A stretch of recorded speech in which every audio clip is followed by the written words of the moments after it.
This is Space Cat's Peace Turtles, the unofficial podcast for Fantasy Flight's Twilight Imperium. Episode 44, Konieczka interview. Music by Ben Prunty, featuring Matt Martins and Hunter Donaldson.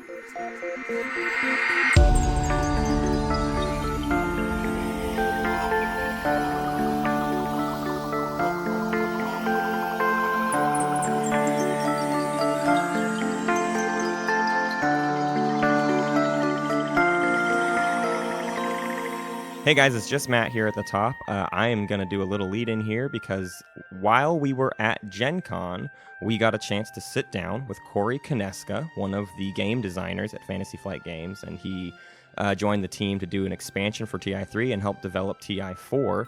Konieczka sat down with us. We kind of just sat down in the random corner in the halls of the convention center and talked to him for just close to an hour. And so here is that interview. I'm going to cut straight to it now.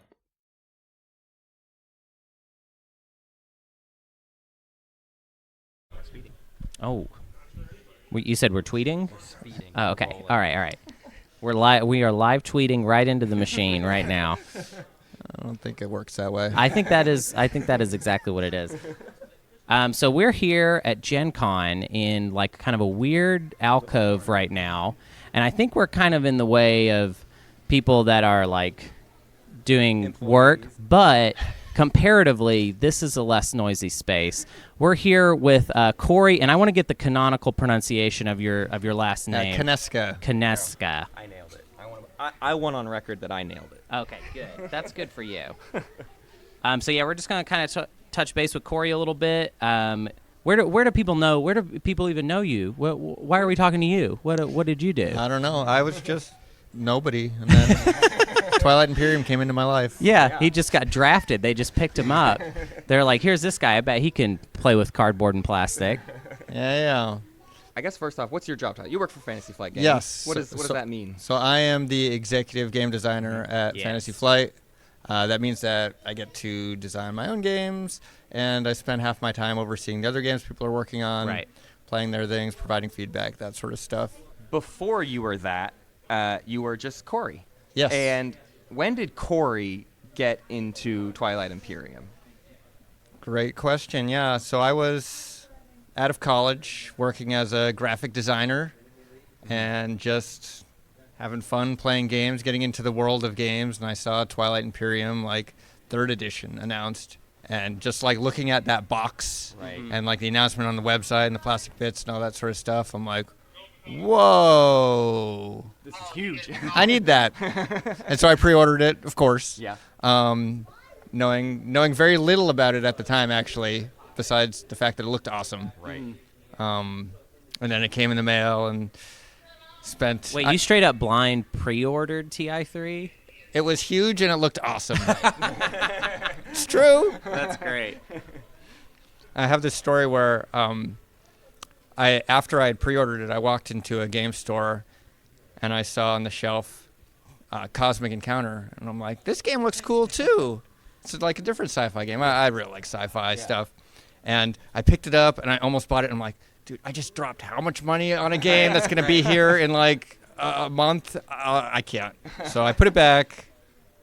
I stopped myself from buying it. Cosmic Encounter's awesome, box. By the way. You went with the bigger box, basically. I went with I had just spent a bunch of money and probably shouldn't be buying more games at this moment in my life. And so, yeah, I got Twilight Imperium, and like, as soon as you open that box, right, you're just overwhelmed by like the amount of stuff in there, like the sprues of plastic in 3rd edition, just pinching those things out, trying not to lose a finger. Try not to break a carrier. Yes, exactly. And then like I read the rulebook a couple of times and invited some buddies over for the weekend, and we played it, and we had a lot of fun. And then I played it again, and I think it was halfway through the second game that I finally like understood what the heck the game was, right? Yeah. Because once you wrap your head around like the core mechanics and like why do you care about strategy cards? How does the activation system work? Like collecting command tokens, like what is all this stuff? I feel like you reach a point where suddenly it just kind of crystallizes and you're like, oh yeah, and it just feels natural, and that's where it really kind of got its hooks in me. Yeah. Mm-hmm. So from there, I mean, how soon was it after that? I feel like every TI fan starts to make up their own little fan modules, and like it's such a big, dense game with so many moving parts that it's kind of impossible not to say, well, what if I altered this, or what if I added this? Sure. Especially with the optional rules in third edition. Right, There third almost edition is was like a- ripe for that. Yeah. Where did you start coming up with your own stuff, and then how did that even transition into like getting a job with Fantasy Flight? Sure. Yeah. I mean, so I'd always been like designing games as a hobby, just with my friends. I had all sorts of like little card games that I'd made and little board games and stuff I'd mocked up. And so like half the time when I'd get together with friends or play like a normal game, and I might whip out something that I'd been working on, like, hey, here's this crazy thing. Let's try this. And I had one of my friend's brothers was really into the board game scene, and I'd been talking to him about Twilight Imperium, and he was a big fan actually of previous editions. And so we just started like throwing ideas around and brainstorming, and we came up with some cool ideas. We're like, hey, it would be cool if there were artifacts in the game, and there were X, Y, and Z, and we just mocked up some rules and played it and posted it online, just like fans do, right? Like, hey, this is cool. Here's a fun little thing to do. We even like photoshopped some cards and stuff and made it look nice. And sometime after that, FFG posted that they were looking for a game designer. And I'm like, hey, I'm kind of doing it for free right now. Maybe I should see if I could do it for a job. And so I applied, and I didn't hear back for a while. And then kind of out of the blue, I got a phone call over the summer that said, hey, we'd like to fly you out for an interview. Wow. And I'm like, awesome. And so I guess I skipped over the step that when I sent in my resume, I decided to also send in my fan brew TI expansion ideas, which could have blown up in my face, right? They could have said, who does this guy think he is? What's he adding stuff to my awesome game? But apparently they into that. thought they looked pretty cool. What were maybe some of the things that we would recognize that were a part of that application that expansion? were purely like kind of born out of the stuff you were making with your friends. The artifacts, Yeah. those were definitely in there. The special objective cards in general were in there because there were some other objectives that would change hands throughout the game. Gotcha. And I don't think any of those actually made it into the expansion. That was the heart of it, but then there were, my gosh, it was so long ago. I've got a PDF of it somewhere. Yeah. There were a couple other things that I think probably ended up getting refined and turned into a real thing at some point. Sure. Are there any like faction stuff that was kind of born out of your design? Like, no, that homebrew thing that I had, it was pretty simple. I mean, it was like two sides of a document, and then like another page that was just a bunch of mini cards. I didn't like design any new races or anything at that time. right. Sure. That wasn't until much later when I actually got to work on it. Right. Well, I mean, that's a good transition point then. At that point, like, what factions would you say you're the like kind of the daddy of when it comes to TI in general? That's a fair question. So the way that we went about designing the expansion races, I mean, Chris knew that I liked TI and I had ideas for an expansion. And after the game had been out, I don't know, 5 years or so, he's like, hey, maybe we should finally do one. It sounds like fans want one. Right. Even though I said that TI3 was the definitive edition, like, tell me what you got. And so, like, I pitched him some ideas for races. I was pitching mostly the mechanics of kind of what I wanted to see races able to do. Right. Chris, for the most part, would, like, take that idea. He's like, okay, that sounds cool. I'm like, I want a race that starts with the War Sun. Right. Yeah. Right. And so Chris says, okay, well, What let's does look that at the mean? history of where War Suns come from. How can we write that into the history? How is that interesting? And that's kind of where the Muat came from. Right. And then there were other ones where I actually had an idea of, like, I guess a little bit of the story, like the Ghost of Krios. Yeah. I said, I want a race that lives outside the galaxy. Gotcha. That, like, their home system's like a wormhole, and they're invading here from somewhere else. Right. Yeah. And so they're going to be like the masters of the wormholes. And so he started playing around. He's like, oh, that's cool, yeah. And that's where the background of the Ghost of Krios came from. That's fascinating to me on the level of it's two completely different aspects of where you're starting the design process. Sure. One is like a mechanical, I want a War Sun in my first fleet. Right. And the other is, I want something that the story of TI hasn't touched on, and yet both of those are kind of coming. How often were decisions kind of on either end of that spectrum? I mean, how often is TI designed from just purely mechanical versus the like, no, it's story first, and we want to implement the idea and then make a mechanic that kind of matches that? Yeah, I don't know. The type of designer I am, I feel like it's half and half. Like, all the games that we make at FFG, they're all very narrative-driven games, and so a lot of times it's like, I want to tell this specific story, how can I do that? And then occasionally you'll be playing around with stuff and be like, hey, wouldn't it be cool if mechanically I could do this? Right. And then you kind of think of a story about it afterwards. How does that fit into the story? Yeah.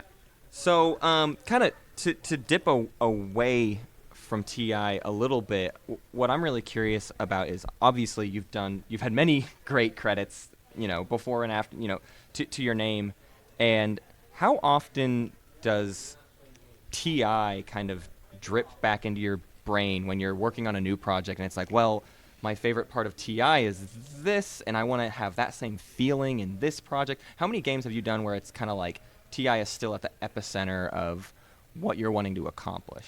Sure. Yeah, I mean, I've done so many different, genres of games. Yeah. Like, working on an adventure game, I would probably not be thinking about TI very much, but, like, when I was working on the Rune Wars board game, for example, it's very much like a 4X, like, it's some people call it Fantasy Twilight Imperium. Sure.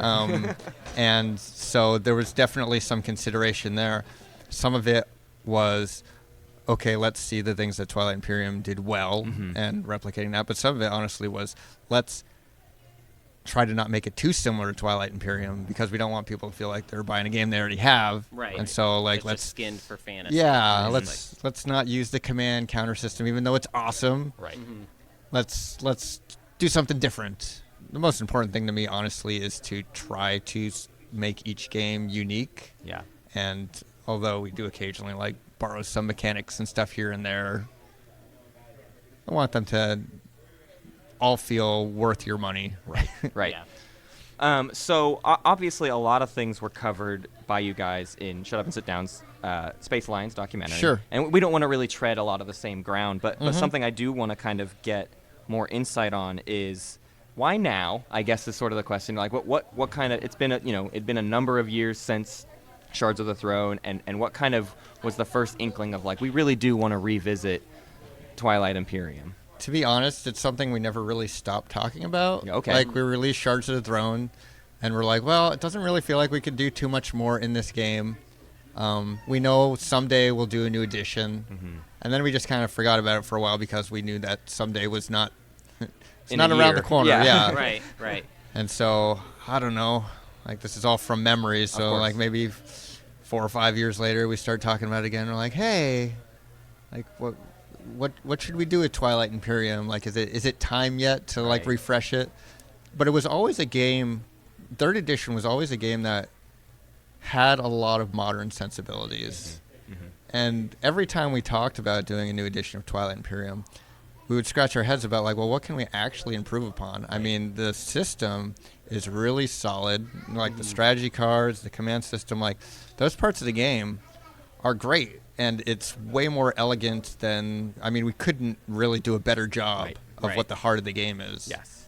And so most of it was us starting with, our production capabilities are much better now. We're better with graphics. We're better with plastic production.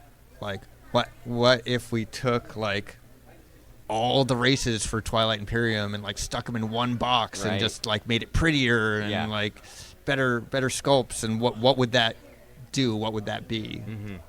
Yeah. So with that, then, kind of, since it's been a year now, I mean, you guys really came out with it last year at Gen Con. We're here at a Gen Con a year later. I mean, obviously, it's at the heart of Fantasy Flight, but how have you guys kind of felt about the reception to TI4, and like, what are you guys feeling about just how everything has gone this first year? Sure. I think it's gone great. I felt pretty comfortable with where it was, and that new players would feel like a great place for them to get into the game. Right. The one kind of questionable point was like, but what about these people who've been playing TI3 forever? Right. Is it going to be too similar? Is it going to be too different? It's impossible to speculate whether those people are going to be happy. Yeah. But looking back on it now and just talking to so many Twilight Imperium fans, it feels like most third edition players are just like, oh yeah, you got to play TI4. Yeah. It's the place to be. Right, definitely. So what about getting into kind of more of the really fun stuff? But now we just want to talk about, and this can be before you ever were even designing, but I would really love to know, what are Corey's favorite TI moments? Just in game, like what do you, when you sit down to play TI, what are you looking for, and what memories have like kept those things with you where you're always like, no, I need to relive that? Sure. I know I said in the video documentary about how like we played at my bachelor party and like that was super cool and memorable. And I remember one game in particular, I think it was before that, when one player was just trolling me the whole game and just like attacking me. And there was another player that like it was probably in my best interest to start attacking them. Yeah. But instead, I really wanted, I knew that I was probably going to lose, right? And I wanted to build a war sun. And so I said, if anybody gives me 2 trade goods, I will promise you peace forever. And so somebody gave me 2 trade goods, and I was able to build my war sun. And I held my word. I didn't attack them even though they were going to win the game. So I'm pretty cheap to buy for Right. In world easy peace sell. forever. Yeah. It was a peace sun of sorts. Yes, it was a peace No sun. war Yeah. sense in this Yeah. game. That I like that because I feel like there's this interesting balance we've seen within the community of people. So this week we've been doing this Twilight Imperium tournament. We're featuring this, and so we get a lot of players who it's like, TI is supposed to be this way, and if you're not playing for this and you're trying to accomplish these objectives, then what are you even doing? Why are you even showing up? But it always feels like part of the design is very much like, hey, you know what? Sometimes the distractions are the most fun part of the game. So is that kind of very intentional on your guys' behalf of just like, let them have their cake and eat it too and just do whatever, it doesn't matter? Sure. I mean, I can't really speak to the intent of the original game, right? Because that was Christian. Sure. And like maybe that was a part of it. I can speak for myself as a gamer. I play games to have fun. Yeah. Yeah. There are people who play games to win. Right. Both are valid reasons to play games. But I think that it does influence the types of designs you make and the types of decisions you make. Definitely.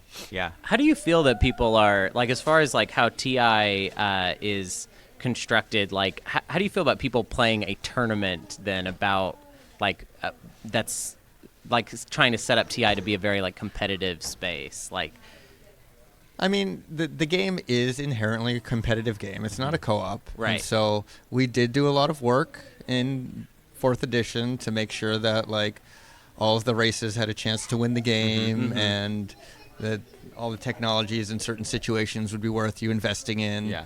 And so it's not like we just ignore balance. Right. I think that it's just I'm more concerned personally when I pick up anybody else's game. Is it fun versus is it balanced? I care way more about is it fun. Absolutely. And then I worry about the balance after that. yeah, Right. yeah. Definitely. TI, I think, is known for, obviously, it's taking all day to play, and people sometimes, but by the end of hour 8, your brain isn't even like processing the information correctly anymore, Sure. and you're just trying to make it to the end because maybe then you'll get to eat some food or something. What I kind of want. This is basically the opposite of like, what are some of your favorite moments? What are some of the? Do you have any memorable moments where it's like, this is where the engine of the game is taking its course on me as a person? Part of what I think about TI is I love the social experiment of it, where it's like you do get invested and you scream at your friend, Sure. and then you kind of get away from the game. You go, oh, I'm so embarrassed that I screamed at you, but it did draw that out of me. What Sure. are some of your kind of like most dangerous or clunkiest moments in a game? I mean, where I went off the handle? Is that what Yeah, are you that type of player? Like, would you? No, Yeah. no, I'm not. It's funny because some of the people we play with around the office are. Yeah, Like right. I know, in the documentary, we saw a little bit of how Dane and Yeah, Jason yeah. had like this rivalry, Right. where like it didn't matter. It would last from game to game, Right, of course. Where like the next game they're still mad at each other for like being betrayed, and I'm like, okay, guys, hold on, Yeah. let's try this again. And so yeah, sometimes Dane would just do things to. I'm like, I'm pretty sure that he's not doing that because it's the optimal move. I think he's just doing it to like throw salt in his eyes. Right. Yeah. We talked to Dane when the Living Rules reference Yeah, came yeah. out, and he told us about trying to accomplish using the Ghosts of Creus flagship. No, it was the It's extra flagship. using the extra flagship to fire PDS shots through specific wormholes to get into the Ghosts of Creus home system, and like parking the extra flagship on the Ghosts of Creus home system, And then you can attack anywhere. And then Right. it's just like all these things. Is like, Dane, you seem like just pure a menace. Oh, to- he loves trolling Yeah, people. yeah. Right. So I guess that's another good question: is who at the FFG offices are kind of, I guess who's like top dog, who always runs away with it, if anybody, or who's kind of like the people that are always ready to play when you guys get things going. I feel like, I mean, we're a company that's built from gamers, and Yeah. so we're all very, I don't know, versed in the game, and in any given game, I think there's a chance for any of us to win. Right. It's going to depend upon a lot of different things. I didn't really see one player running away with games. Yeah. It may be worth clarifying kind of my involvement with TI versus Dane and Jason. And Sure. everybody. Right. Sure. So yeah, the Twilight Imperium 4th edition, Dane was the lead developer Right, on, and right. so he spent day in, day out, Right. grinding away, Slogging. making cards, redesigning stuff, and my job was mostly overseeing and playing occasionally. Yeah. And when he had questions, he'd come in, we'd talk about it. I mean, honestly, I bet Dane's played more TI than I have in his life. So he's great, amazing. Jason was his producer, and so Jason was the one that made sure that, like, yeah, we can actually like make this game. Right. And what you guys are asking for is something we can print. Yeah. There were certain elements of 4th edition that I did get a little more involved with the design on. Like, for example, the race sheets with Yeah. the different technologies that socket into there. Right. I felt like that was an important step to making tech just a little easier, that you Yeah, didn't have to do easier like a lot of math. Right. And that combat could be a have little an app faster. on your phone that Yes. like helps you. See, do I've got this thing, it gives me +1 these die rolls, and this one gives me +2 to that one. Yeah.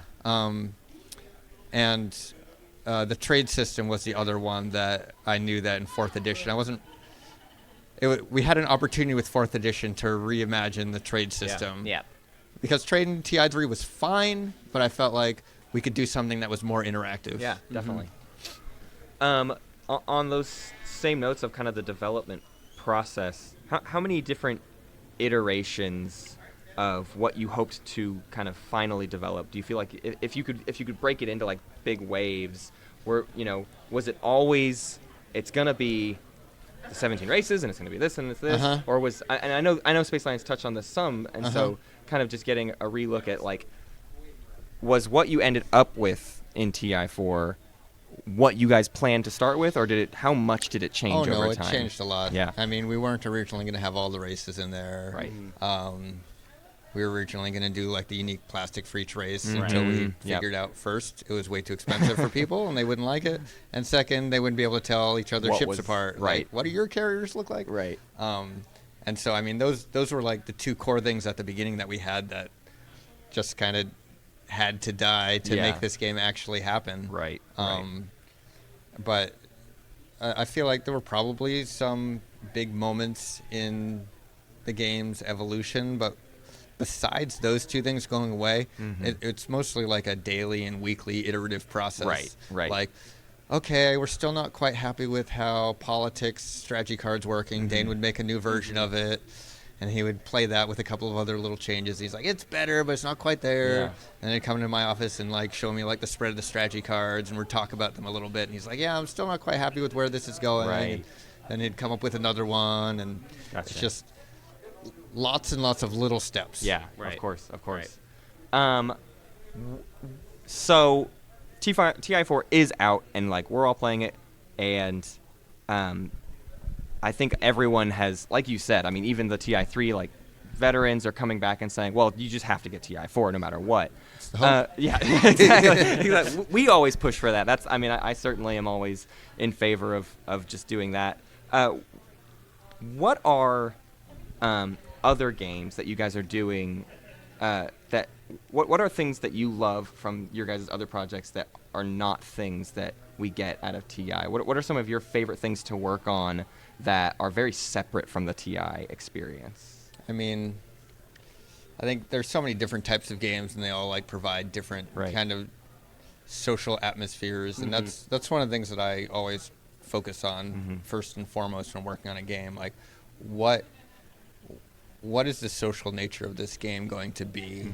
And I mean, it can be wildly different. I mean, I work on everything from like cooperative games to competitive games to games with traders in them. Right. And the social experience is very different in all of those. And I think that Twilight Imperium has a very specific type of like feel to it. I feel like there's a very, I don't know. My favorite part of Twilight Imperium is like the social element of it, and the making alliances, the breaking alliances, the deciding when to attack someone. You're like, I know that eventually us as neighbors will probably have to fight at some point during this game, and like choosing when the right moment for that is, and kind of pushing the boundaries. I know one of my favorite things that came from the previous expansions was the promissory notes. Yeah, I think Dane did a great job of redesigning, which is like, we want another point of social interaction. Yeah. Just like, normally you can promise people stuff, but there's no repercussions if you break those. Right. That has been something for Hunter and I. We've at this point gotten famous for.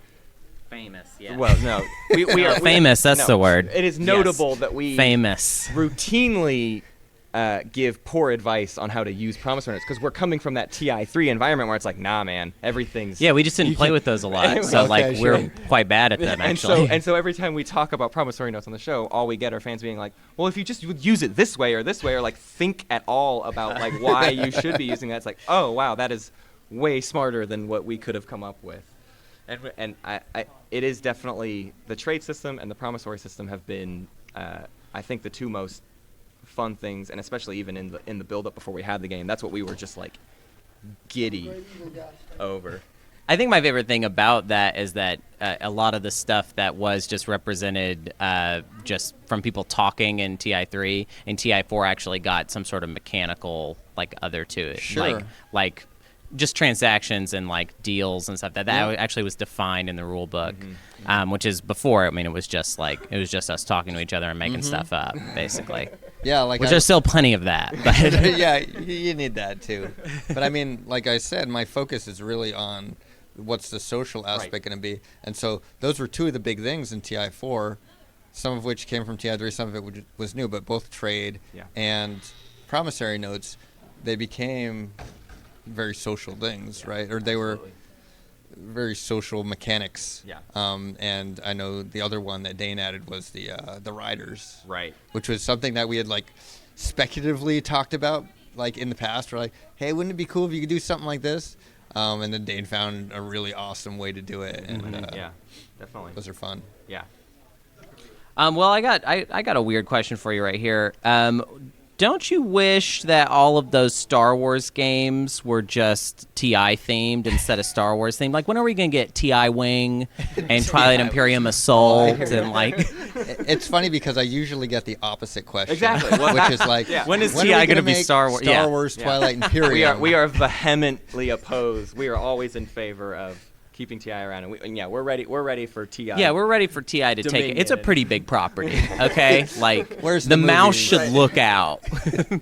I mean, we love the Twilight Imperium universe, and I mean, we'd love to do more with it in the future. Yeah. So.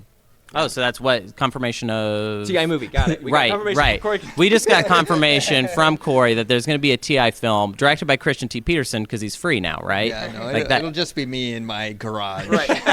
Bad prosthetics. Playing, yeah. I'm Hakan. There's a picture of a cat.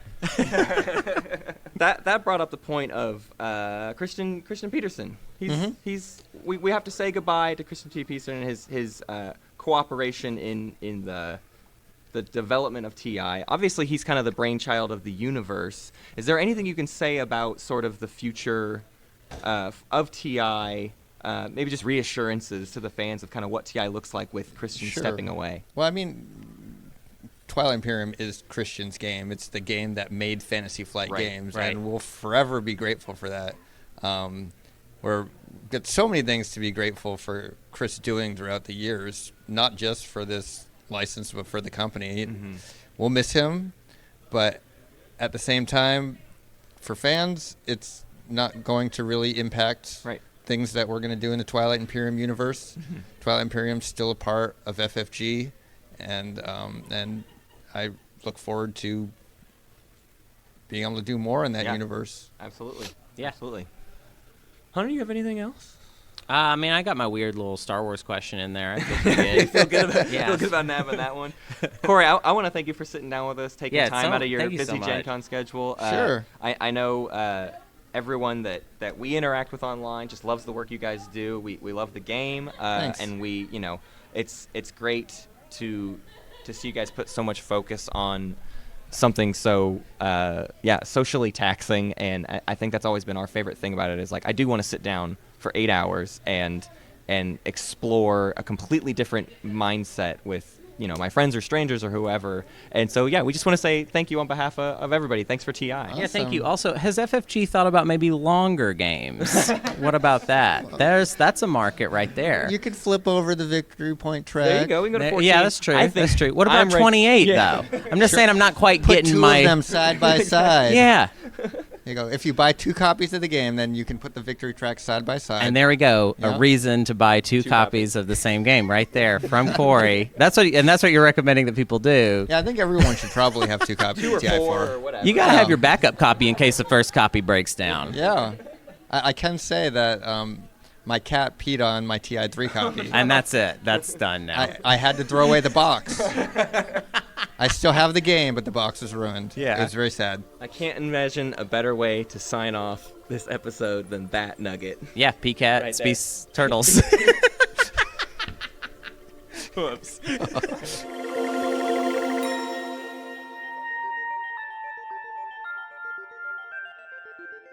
Hey, well, wasn't that something? I was just so excited to do that interview. Hunter and I were freaking out the whole few days between when we knew we were going to be able to interview him and the build up to it. We sat multiple nights just poring over what we wanted to talk to him about, and man, it was fun, and it was a great conversation. I want to thank everyone for listening. We're not going to do any errata this week. For those new listeners to the show that are maybe picking up on this episode, we typically also do what we call errata, where we talk about last week's episode and catch up on things that maybe we got wrong, or just other community discussions that spark up from our episodes. If you want to be a part of that process, we post every single week on Reddit/Twilight Imperium. We have an episode post that everyone comes to, and that's where they listen to the episode and respond, and then we use many of the responses in our errata at the end of every episode. You can also follow us on Twitter at SpaceCatsPod. You'll find us on Facebook, Space Cats Peace Turtles. You can message us and ask us rules questions at any time, or anything you want to ask about the show. It's kind of a constant AMA. We've got a BGG guild, Board Game Geek Guild. You can go there for an outdated calendar.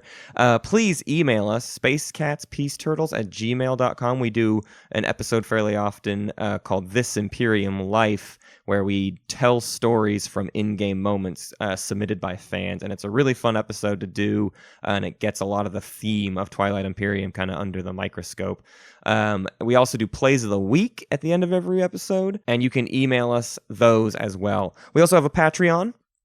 We just recently did a Gen Con tournament, and that was only because we had patron contributions, and we we are super thrilled to have gotten where we are with the help of all the people who love the show, and we want to keep pushing that forward and keep doing more events and more tournaments and kind of bring new light and whatnot to the TI scene. So if you like what we're doing, please consider a contribution on Patreon.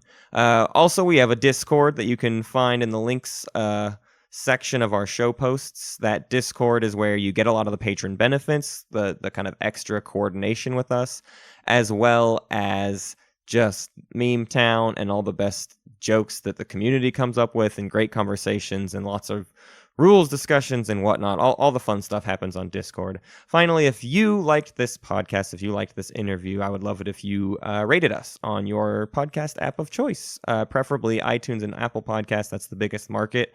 And when you rate our show, it makes us more visible to others, and it keeps spreading the joy of Twilight Imperium.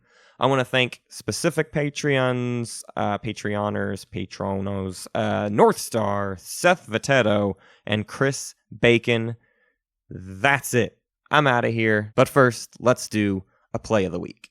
This week's play of the week is from a game that we played in yesterday with all of our Discorders that are local to Portland. And this one is not typed up because it's just coming from my brain, because it was a play of the week by Discorder Enlightener. And he was playing the Yin Brotherhood, and round one, a lot of things had happened to cause diplomacy to be picked, because there was an extra and a Mentak in the game. The Mentak was myself with Starpoint adjacent to my home system, so I was itching for those Cruiser 2s. But that's not the play of the week. I'm not the good player in this situation. The good player is the Yin, and because of all the extra money everyone had going into tech, they were prepped and primed and ready to get transit diodes round one with some, delicious Yin ground forces. Those transit diodes moved him just like a swarm onto Mechatol Rex by like round 3, but in round 2 he used the yellow tech skip again to get integrated economy round 2, so that on round 3 when he took Mechatol Rex, with the one ship he was allowed to build on Mechatol Rex, he plopped down the huge van, the Van Haug, the Yin Brotherhood nuke of a flagship, plopped it right on Mechatol Rex from the get-go, the very first time anyone took the planet, and there was already the huge van sitting there. It was amazing to see. The transit diodes were scary enough, but to just watch round 3 huge van on Mechatol Rex was absolutely amazing, and he held Mechatol Rex for the entirety of that game and just barely, was in the complete victory path the entire time, and it really was one of the coolest Yin plays I've ever seen. It was super awesome. So anyways, that's our play of the week. That's our show. Thank you for listening. See you later. Thank you for listening to Space Cat's Peace Turtles, and thanks to Ben Prunty for the use of his music. You can find more at benpruntymusic.com and benprunty.bandcamp.com. Pax Magnifica, Bellum Gloriosum.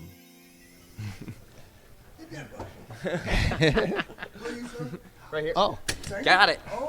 That's staying in the show. Yeah, that's definitely staying in. So yeah, I feel like